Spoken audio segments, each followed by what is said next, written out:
नमस्ते दोस्तों, आज के इस वीडियो में हम जानेंगे कि अगर आप फॉरेक्स एंड क्रिप्टो ट्रेडिंग कर रहे हैं तो आपको टैक्स किस तरीके से फाइल करना है। बहुत सारे लोग बहुत सारी चीजें नहीं जान रहे हैं, जिसका कॉन्सिक्वेंसेज ये है कि उन्हें नोटिसेज आने लगती हैं। आपने देखा होगा कि भी हाल में आपने कई सारे न्यूज़ सुने होंगे जहां पर लोगों के पास ये नोटिस जा रहा है कि भाई आपने इतना P2P कर लिया था, आपने इतना पैसा कमा लिया, इतना डॉलर कमा लिया, इवन क्रिप्टो आपने होल्ड किया, नॉन डिस्क्लोज किया तो आप इतनी पेनाल्टी दे। 78 to 80% की पेनाल्टी लोग दे रहे हैं। तो एक एक राज की बातें समझते हैं कि आपको अगर व्यवस्थित तरीके से फॉरेक्स एंड क्रिप्टो ट्रेडिंग करना है तो टैक्सेशन का क्या मतलब है। देखो, बहुत ध्यान से वीडियो देखना ना, और अपना इनपुट आप कमेंट सेक्शन में देना।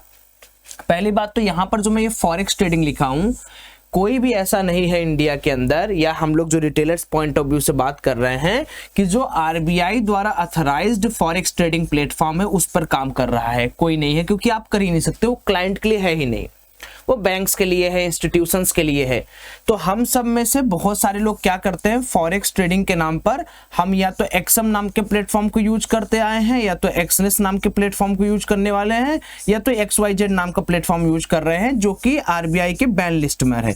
यानी आरबीआई इसको अथॉराइज नहीं करता। इससे संबंधित किसी भी ट्रांजेक्शन की गारंटी ना तो भारत सरकार लेती है, ना तो आपको कहती है कि आप इस पर ट्रेड करें। फिर भी लोग चलिए ट्रेड कर रहे हैं, मजा आ रहा है। लेकिन अब ये समझने वाली बात है कि सपोज करो कि यार एक व्यक्ति है जिसने ये तो ट्रेडिंग कर लिया कि भाई मैं एक्सनेस से 10 लाख रुपए कमा लिया एक साल का। अब ये 10 लाख रुपए का जो कमाई है इसकी, इस कमाई को दिखाए क्या ये, क्योंकि भाई आरबीआई की नजर में या इंडियन गवर्नमेंट की नजर में फॉरेक्स ट्रेडिंग की कमाई तो है ही नहीं। आप फॉरेक्स ट्रेडिंग किसी अनरेगुलेटेड प्लेटफॉर्म से कर रहे हो जिसका कोई सेक्शन है ही नहीं।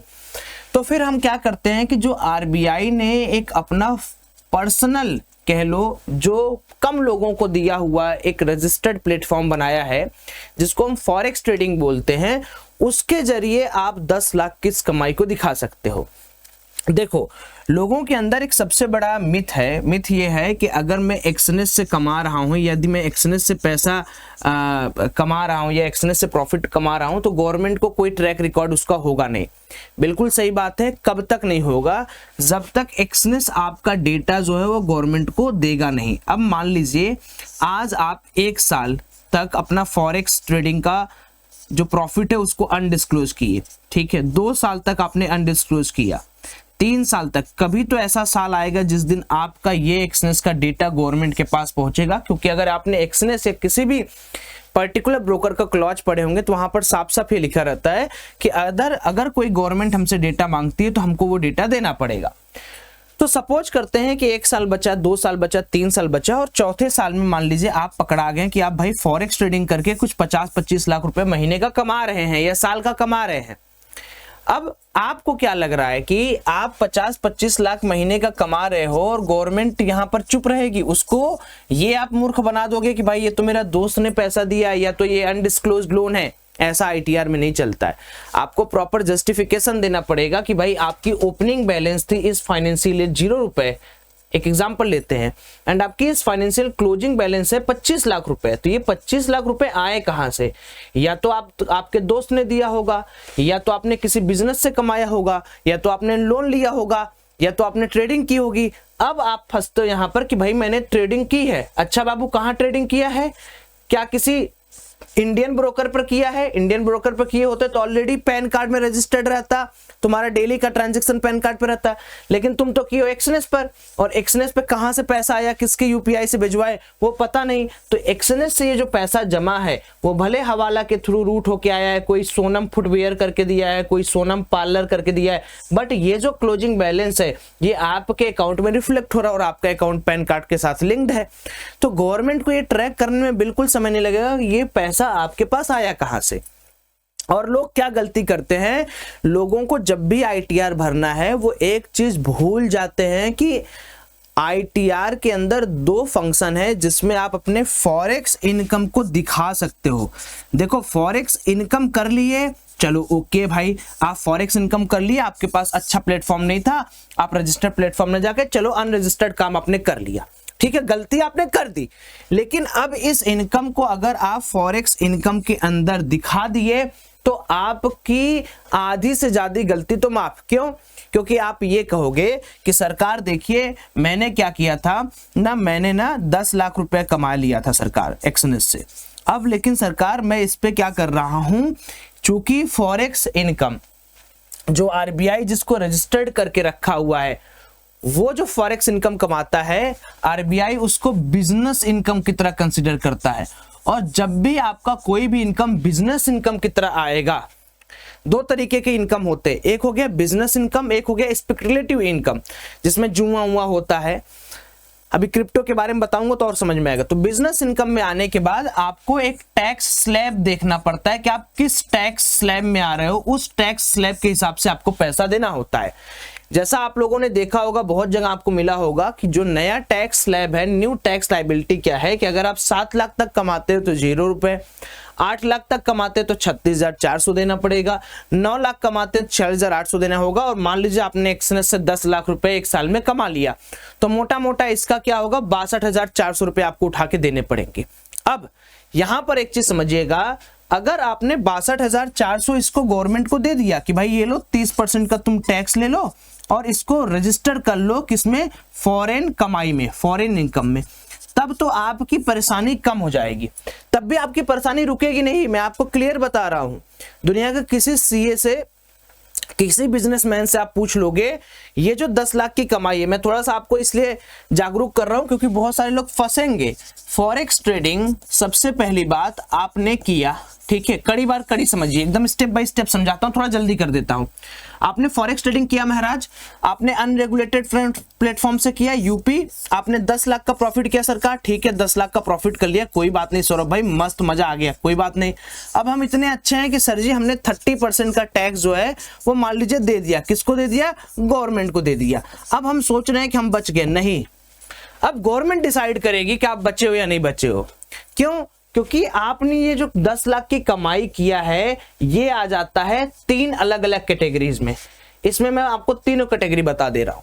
पहली कैटेगरी आ जाती है आपकी फेमा में, दूसरी आ जाती है आपकी पीएमएलए में, और तीसरी आ जाती है सीरियस फ्रॉड इन्वेस्टिगेशन ऑफिस वाले कैटेगरी में। अब आपको लग रहा होगा आपने टैक्स दे दिया, ये कर दिया, वो कर दिया, बच गए। आप आईटीआर वाले सेक्शन में तो बच गए कि भाई आपकी जो भी कमाई थी, देखो इनकम टैक्स को सिर्फ आपकी कमाई का इलाज चाहिए, आपने इलाज दे दिया कि भाई लो टैक्स ले लो। लेकिन अब ये सब मिलकर आपको ईडी आईबी जो होती हैं, है ना, ये सब मिलके आपसे सोर्स पूछेंगी कि कहां से यूज किए, कहां से पकड़े, कहां से एक्सनेस गया, अच्छा और कितना पैसा डाले थे। मतलब ये तो बहुत रेयर केस होता है कि आपसे पूछा जाए जब तक आपका ट्रांजैक्शन बहुत हाई नहीं है। बट दोस्तों मेरा काम आपको सही तरीका बताना है। अगर मैं आपको इसमें बटरिंग कर दूं कि नहीं कुछ नहीं होगा, चपा के फॉरेक्स ट्रेडिंग करो, अनरेगुलेटेड रहो, यूएसडीटी का करो, भाई बहुत दिक्कत होने वाली है आपको। तो उसके लिए मैं नहीं चाहता हूं, भले 2 गाली कमेंट में दे लेना कि भाई बंदा डरा रहा है, ये कर रहा है, वो कर रहा है, वो मैं सह लूंगा, लेकिन आपको नहीं फंसाऊंगा मैं। तो ये हो गया फॉरेक्स ट्रेडिंग। अब समझो एक और चीज, यहां पर अभी मैंने फॉरेक्स ट्रेडिंग के बारे में आपको बताया कि फॉरेक्स ट्रेडिंग से आप बच सकते हो।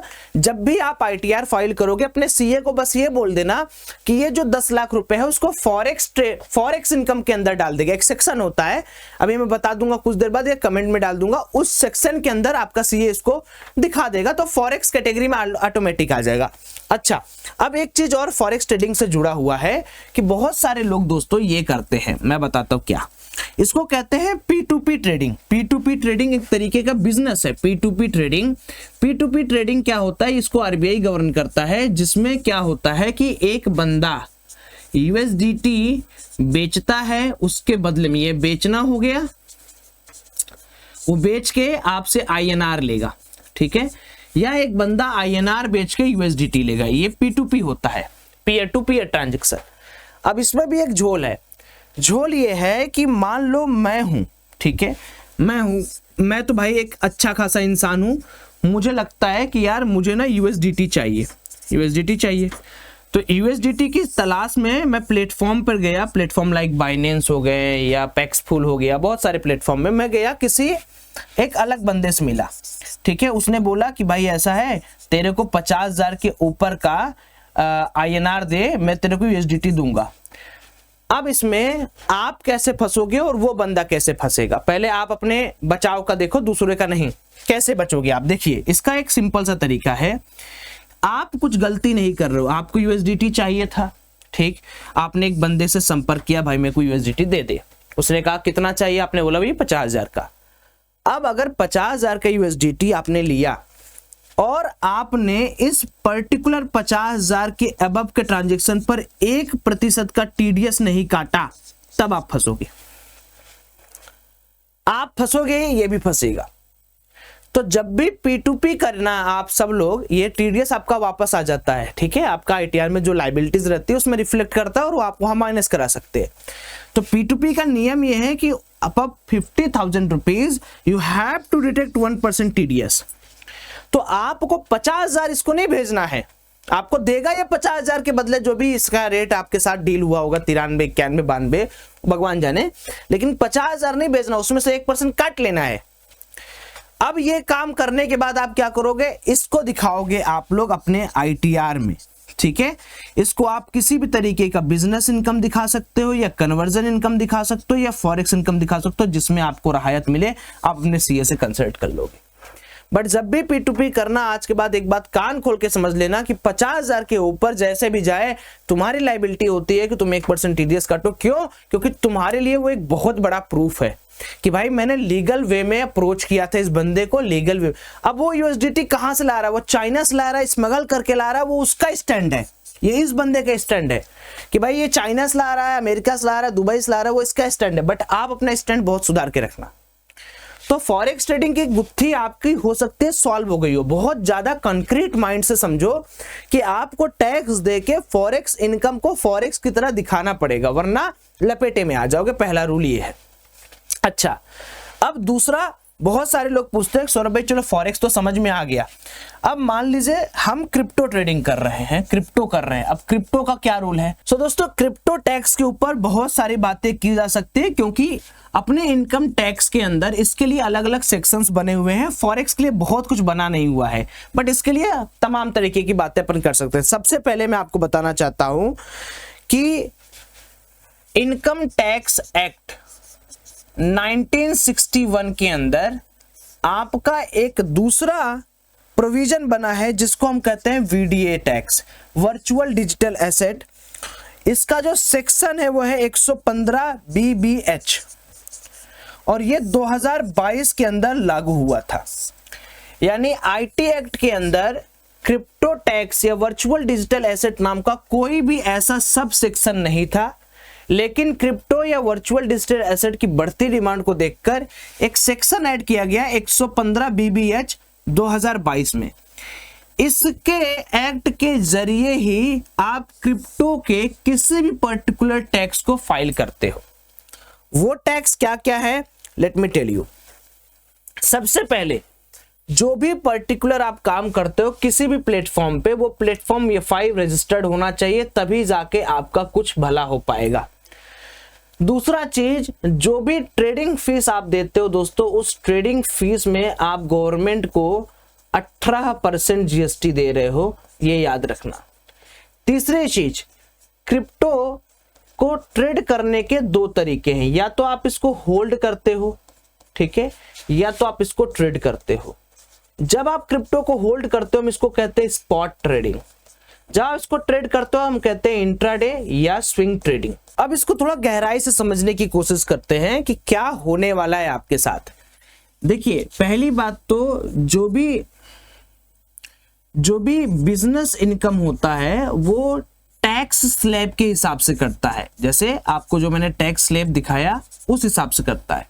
लेकिन जब यही business income speculative business income के अंदर तब्दील हो जाता है, तो इसमें गवर्नमेंट फ्लैट 30% आपसे टैक्स मांगती है, फ्लैट 30% टैक्स एंड 4% का एक्स्ट्रा सेस। एक्स्ट्रा सेस जो होता है ये जाता है दोस्तों हेल्थ एंड एजुकेशन के नाम पे। ये कहानी है, काली कहानी है क्रिप्टो टैक्सेशन की। अब देखिए, क्रिप्टो यहां पर लिख डाला तो यहां पर अपने आप आ गया VDA, ये वर्चुअल डिजिटल एसेट के अंदर।